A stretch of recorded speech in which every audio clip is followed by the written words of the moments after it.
Pessoal, se você pudesse falar um ingrediente que é o mais importante para manter um relacionamento, porque a crise da nossa geração é a questão de relacionamentos. O que destrói um relacionamento? Qual que é o grande vilão? Eu não quero que vocês respondam rápido, porque às vezes a resposta parece óbvia, mas nem sempre seja exatamente a causa do problema.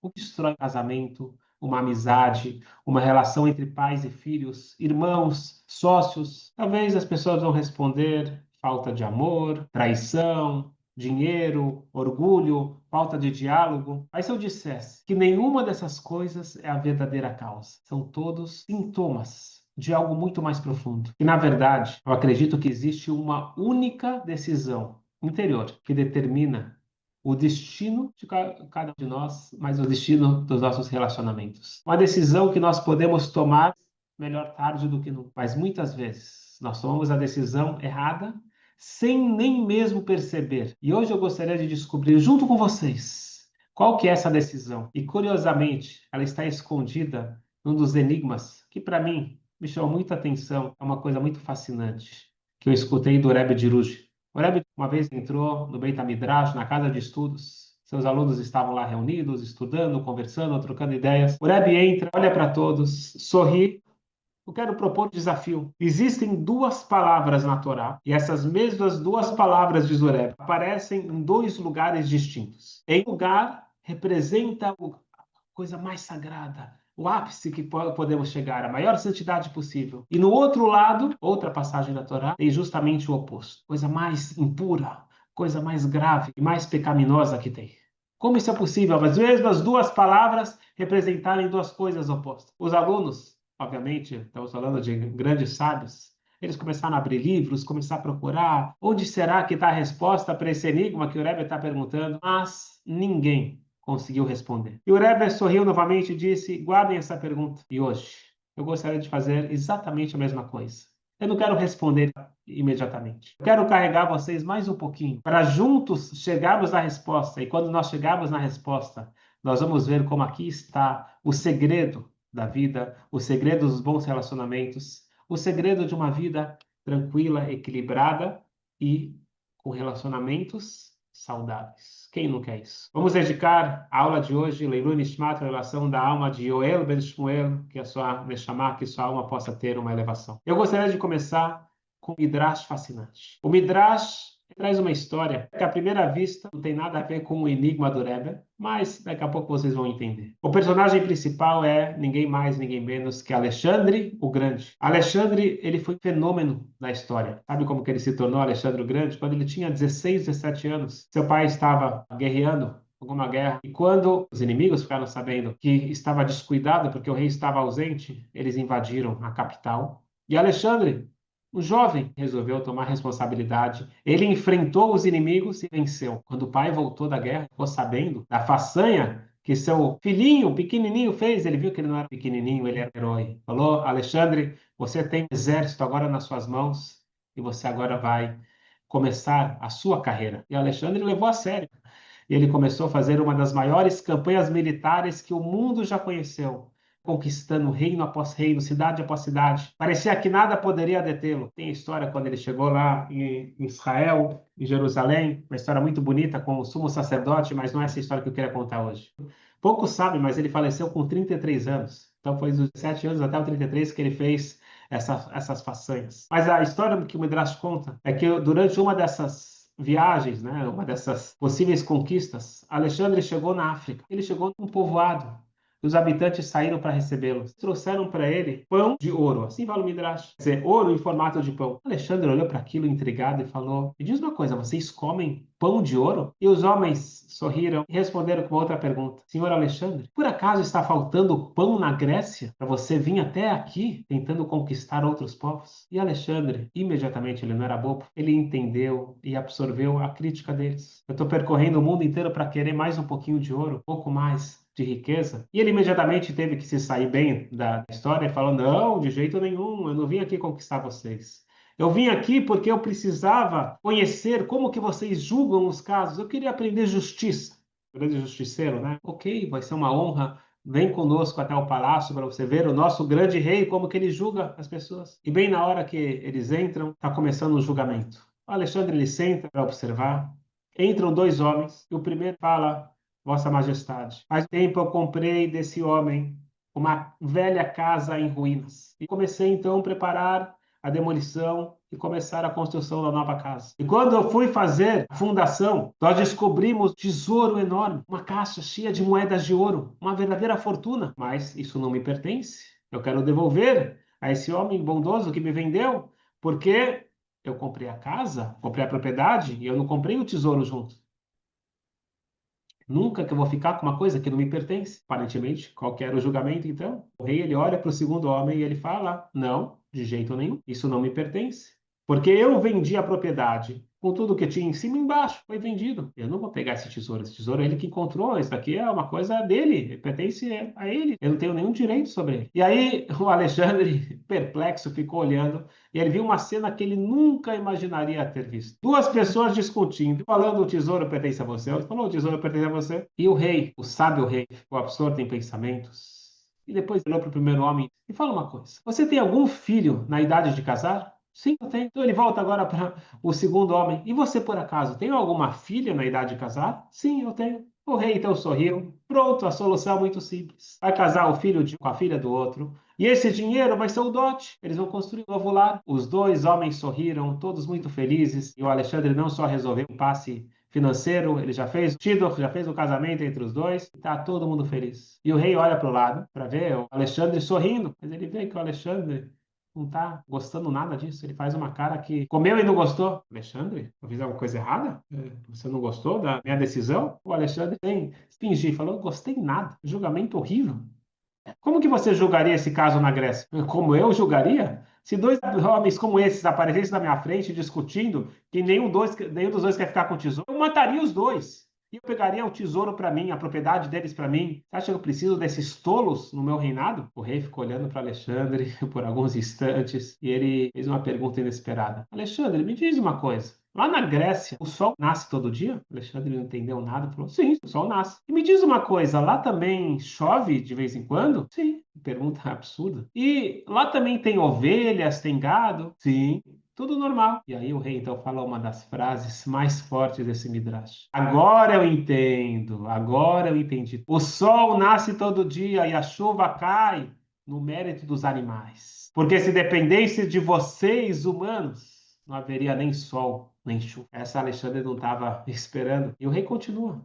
Pensa no sol. Todos os dias o sol nasce. Nasce para iluminar, para aquecer, para dar energia, dar vida. E o sol nunca para pensar. Calma aí, será que eu vou nascer hoje? O que eu vou ganhar nascendo hoje? Eu vou ganhar emitindo luz e calor para o mundo? Eu não preciso disso. Agora pensa na chuva, disse o rei. Ela cai, ela irriga os campos, ela faz nascer as árvores, as flores, as frutas, ela alimenta o mundo inteiro. Não ter chuva é uma calamidade. Mas a chuva, vamos dizer, o anjo da chuva, né? A chuva nunca pergunta: o que eu vou receber em troca? Ele olhou nos olhos de Alexandre. Aqui, meu caro amigo, nós vivemos assim. Nós não existimos para conquistar. Nós não existimos para tomar. Nós existimos para dar. E por isso que você viu que esses dois homens, eles estão brigando, estão discutindo, não para pegar do outro, mas para dar para o outro. Porque cada um deles tem a consciência que ele não quer de forma nenhuma pegar algo que não lhe pertence. E eu também poderia ter pego esse tesouro para mim, poderia ter aumentado as minhas riquezas, mas eu preferi muito mais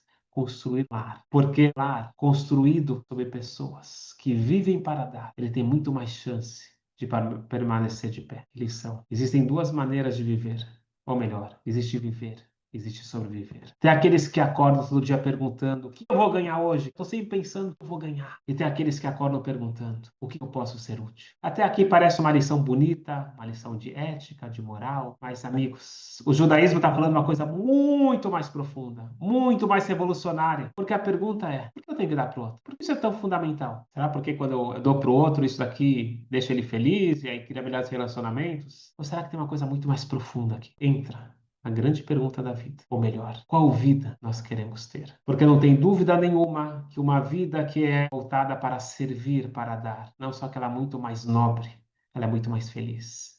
ela é uma vida que me traz satisfação. E, na verdade, isso responde, às vezes sem perceber, por que duas pessoas casam? Qual o objetivo do casamento?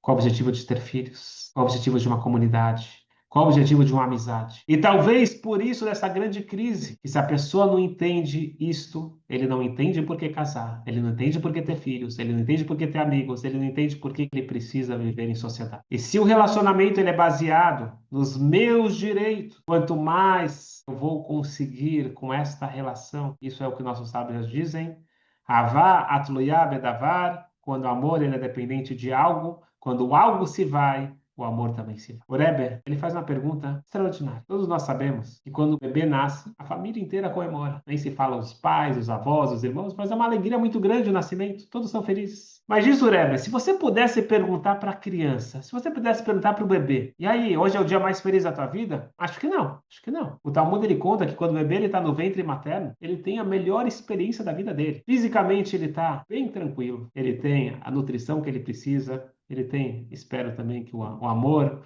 que ele precisa, ele está protegido, ele não tem nenhuma preocupação, e não só física, espiritualmente, diz o Talmud, que o anjo ensina para ele todos os segredos da Torá, ele está estudando, ele está se levando, é uma experiência que não existe igual. E lá não tem contas para pagar, não tem preocupação, não tem ansiedade, tem tudo, fisicamente e espiritualmente está tudo maravilhoso. E de repente, o maior trauma da vida de uma criança é nascer. Ele nasce, perde aquela tranquilidade, perde aquela proteção, começa a enfrentar dor, por mais que os pais estão lá servindo, mas não é tão simples. Agora tem esforço, tem desafios, e quanto mais ele cresce, maiores são as suas responsabilidades. E é por isso que o bebê ele chora. E pelo judaísmo existe luto, existe uma refeição que nós fazemos com os alimentos ligados ao luto, ao ciclo da vida, porque existe luto para essa alma. Essa alma vir para esse mundo não é boa em nenhum sentido. E como uma vez alguém brincou, quando eu nasci, eu chorei. E quando eu cresci, eu entendi por quê. Mas a pergunta é maravilhosa. Se o bebê aparentemente perdeu tudo, para que você está comemorando? Qual que é o motivo de comemoração? E sabe o quê? Não só que você comemora quando nasce. Todo ano, chega até o aniversário, você está comemorando. Por quê? O dia que você nasceu? Tudo bem, você quer comemorar o dia do casamento? Você comemora o dia do casamento. Você quer comemorar o dia que você se formou? Você quer comemorar o dia. Agora, o dia do nascimento é um dia traumático. É um dia que não deveria ser comemorado, nem no nascimento e nem para sempre. Mas sim, o judaísmo fala para comemorar o nascimento e para comemorar o aniversário. A grande comemoração é que quando o bebê ele está no ventre materno, ele tem tudo o que ele precisa, mas de mão beijada. Ele recebe tudo. Ele recebe alimento, ele recebe proteção, ele recebe amor, ele recebe Torá. Mas no instante que ele nasce, ele ganha algo muito maior. Ele recebe a possibilidade de se tornar doador. E nesse momento, algo incrível acontece. Pela primeira vez, ele se torna ser humano. Que o ser humano ele foi criado à imagem e semelhança do Criador. O Criador, ele é o doador, o ser humano, ele recebe esse poder, esse dom de poder doar. Hashem, Deus não precisava de companhia, ele não precisava de honra, ele não precisava de nada. Então, porque ele fez toda essa criação, todo esse mundo? Teva atov le'etiv, a natureza do bom é fazer o bem. Ele quis dar, Hashem, na sua bondade máxima, ele concedeu. Ele deu, ele abriu espaço para o próximo. Assim também. O ser humano, no ventre materno, ele é muito elevado, mas ele é focado apenas em si mesmo. Mas no momento que nasce, começa a possibilidade dele aprender que existe não somente ele, que existe o mundo em torno. E quanto mais você dá, mais feliz você se torna. Só que, amigos, eu não estou querendo dar uma aula sobre altruísmo. É uma mensagem sobre identidade. Bem diferente. Quanto mais a pessoa aprende a dar, mais ele revela a imagem de Hashem dentro de si. A aula não é sobre casamento, mas é importante saber que no casamento, e não só no casamento, todo e qualquer relacionamento, tem uma diferença crucial quando você constrói esse relacionamento baseado nessa premissa que eu vou ganhar, o que eu quero. Sabe o que acontece? Quando eu entro nesse relacionamento, qualquer que seja, pode ser casamento, pode ser uma sociedade, pode ser amizade, se é baseado nesse princípio, o que eu vou ganhar com isso? Primeira coisa, que o entusiasmo, toda aquela paixão, toda aquela emoção vai diminuir com o tempo. Porque mesmo que eu continue ganhando aquilo que eu imaginava ganhar, quando você ganha Uma coisa a primeira vez, maravilhoso, entusiasmante. Agora, quando você já ganha a segunda vez, terceira vez, já virou rotina, já virou normal. Mas quando eu entro no relacionamento perguntando como eu posso investir, não é investir pensando no retorno, como eu posso investir, como eu posso dar, acontece exatamente o contrário. Quanto mais eu invisto, mais forte estoura o relacionamento. Para mim, o maior exemplo disso é o amor de pais para filho. Para pensar, o bebê, principalmente crianças pequenas. A criança, o bebê, quando ele nasce, ele não pode me oferecer absolutamente nada, praticamente nada. Pelo contrário, ele tira meu sono, ele exige meu tempo, energia, paciência, recursos, e mesmo assim, ninguém ama mais aquele bebê do que seus. Por quê? Porque o amor, diz a Kabbalah, ele não nasce do que nós recebemos. O amor, ele nasce do que nós damos. E por isso, diz a Torá, que o amor de pai para filhos é muito mais forte do que de filhos para pais. Porque os filhos recebem, os pais dão. Os filhos podem chegar nesse amor também se eles aprenderem a dar. Então, quanto mais nós investimos, quanto mais nós damos, mais profundamente nós nos conectamos. E para finalizar, vamos voltar agora, então, qual que era a pergunta lá do Rebbe de Ruzhin? O Rebbe de Ruzhin, ele falou, tem duas palavras na Torá, elas aparecem duas vezes, uma é o nível mais elevado que tem, outra é o nível mais baixo que tem. Depois do pecado do bezerro de ouro, Deus ele vira para Moshe e diz: Psal lecha shnei luchot avanim. Psal lecha, esculpa para você, luchot avanim, as tábuas da pedra. Agora vamos pegar em hebraico. Psal lecha, as tábuas é o que tem mais sagrado, a gente coloca no lugar mais sagrado, dentro do templo, do Kodesh HaKodashim, no Santo dos Santos, dentro da Arca Sagrada, lá fica as luchot, as tábuas. Psal lecha. Agora essas mesmas palavras, nos 10 mandamentos, dentro das tábuas próprias, elas aparecem. Lo taseh lecha pesel bechol tmoná. Não farás para ti uma imagem ou uma estátua. Lecha, pesel, sal lecha, é exatamente as mesmas letras, as mesmas palavras. Num está escrito lecha, pesel, outro está escrito psal lecha. Psal lecha é o mais elevado que tem. Crava, esculpa para ti é o mais elevado que tem. Lechá, peça não tenha para você uma imagem, isso é o mais negativo que tem, é a proibição de idolatria. A coisa mais grave que tem no judaísmo é idolatria. Então nós temos duas palavras que no lugar é o mais elevado, no outro lugar ele é o mais baixo. Diz o Rebbe de Ruzhin, as palavras são iguais, mas a ordem faz toda a diferença. Quando primeiro vem o verbo e depois vem você, aí tá maravilhoso. Quando vem você e depois a ação, isso é idolatria. A palavra lechá para você, quando ela aparece primeiro, significa que primeiro eu quero ver qual que é meu interesse.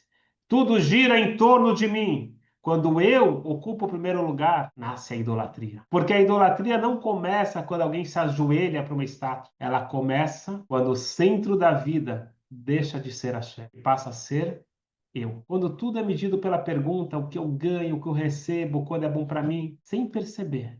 A pessoa construiu uma auto-idolatria. Eu viro um ídolo. Mas olha como a Shem fala para Moshe: Psal lecha, a primeira coisa faça, construa, cumpra a tua missão. Depois a gente vê lecha. Primeiro vem a missão, depois vem o eu. Quando o eu deixa de ser o centro, eu encontro a maior grandeza de todas. Eu passo a revelar a imagem de Hashem no mundo. Ele trouxe o que tem mais elevado, ele trouxe Hashem para dentro da matéria, dentro de uma pedra.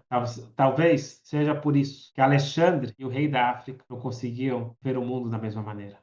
Porque Alexandre ele tinha uma filosofia: quem eu posso conquistar? Quem mais eu posso tirar da minha frente para eu crescer? Enquanto que o rei falou para ele: a nossa pergunta não é o que eu posso tirar do mundo, é o que eu posso construir, o que eu posso dar, o que eu posso oferecer. Ele disse muito claro: um lar, ele não é construído sobre aquilo que cada um exige. Ele é construído sobre aquilo que cada um oferece. Eu quero finalizar com uma última história. Essa história me marcou muito. E é uma história que, para mim, resume tudo o que nós vimos até agora. Na Rússia, durante o inverno rigoroso, tinha um pai e um filho que viviam em extrema pobreza. E eles possuíam apenas casaco. O único casaco. O filho dizia: papai, eu sinto muito, mas eu preciso desse casaco, porque eu saio para trabalhar lá fora. O senhor fica aqui em casa. Eu preciso desse casaco, eu vou morrer sem casaco nesse inverno rigoroso. E o pai respondia: meu filho, eu também preciso do casaco. Aqui em casa é muito gelado. E a gente não tem dinheiro para comprar lenha.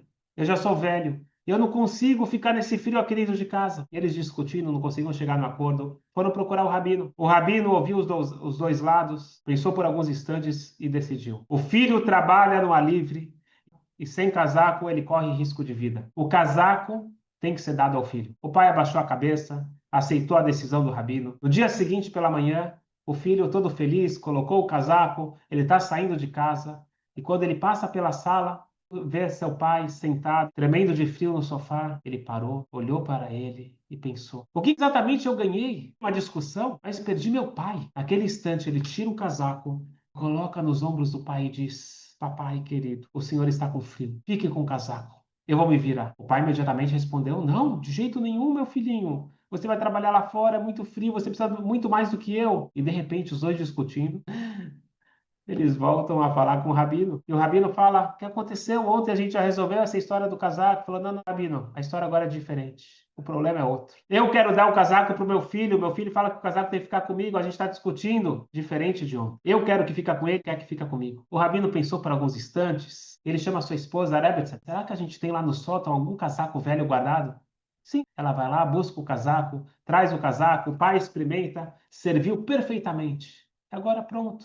Tem casaco para cada um e está resolvido. Os dois estão saindo felizes. Mas antes de ir embora, o pai ele vira para o rabino: eu posso fazer uma pergunta? Fica à vontade. Esse casaco já não estava no sótão ontem? Sim, esse casaco aí está parado há muito tempo. Então, se é assim, por que o senhor não ofereceu o casaco ontem? Agradeço muito sua generosidade, mas por que não ofereceu esse casaco ontem? O rabino pensou e falou: sabe, eu tenho a mesma pergunta, mas eu acho que eu tenho a resposta. Ontem, vocês vieram aqui cada um discutindo: o casaco me pertence, o casaco me pertence, cada um está falando que o casaco pertence a ele. E na minha cabeça, no meu interior, provavelmente eu estava com a mesma ideia. O casaco me pertence, porque eu vou te dar esse casaco. Hoje vocês vieram aqui cada um falando: o casaco é teu, o casaco é do próximo, o casaco não é meu, você merece mais do que eu. Isso acabou entrando na minha cabeça. O casaco é teu, então também peguei o meu casaco e dei para você. A consciência é contagiosa. Quando uma pessoa vive apenas para receber, ele influencia todos ao seu redor a fazer o mesmo. Mas quando alguém vive para dar, isso desperta também nos outros o desejo de dar. É assim que se constrói uma casa.